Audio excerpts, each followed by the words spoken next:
عدالتی خبروں کا بلیٹن کا حصہ بنائیں گے اور آپ کو بتائیں گے بانی پی ٹی آئی کو سائفر کیس، توشخانہ اور دوران عدت نکاح کیس میں سزاؤں کے خلاف آج اسلام آباد ہائی کورٹ میں اپیلیں دائر کی جائیں گی۔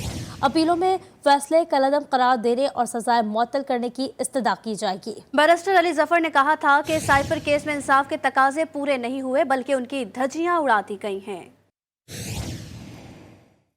عدالتی خبروں کا بلیٹن کا حصہ بنائیں گے اور آپ کو بتائیں گے بانی پی ٹی آئی کو سائفر کیس، توشخانہ اور دوران عدت نکاح کیس میں سزاؤں کے خلاف آج اسلام آباد ہائی کورٹ میں اپیلیں دائر کی جائیں گی۔ اپیلوں میں فیصلے کالعدم قرار دینے اور سزائیں معطل کرنے کی استدعا کی جائے گی۔ بیرسٹر علی ظفر نے کہا تھا کہ سائفر کیس میں انصاف کے تقاضے پورے نہیں ہوئے بلکہ ان کی دھجیاں اڑا دی گئی ہیں۔ عدالتی خبروں کا بلیٹن کا حصہ بنائیں گے اور آپ کو بتائیں گے بانی پی ٹی آئی کو سائفر کیس، توشخانہ اور دوران عدت نکاح کیس میں سزاؤں کے خلاف آج اسلام آباد ہائی کورٹ میں اپیلیں دائر کی جائیں گی۔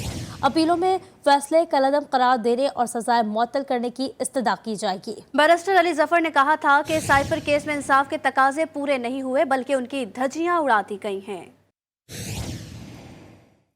عدالتی خبروں کا بلیٹن کا حصہ بنائیں گے اور آپ کو بتائیں گے بانی پی ٹی آئی کو سائفر کیس، توشخانہ اور دوران عدت نکاح کیس میں سزاؤں کے خلاف آج اسلام آباد ہائی کورٹ میں اپیلیں دائر کی جائیں گی۔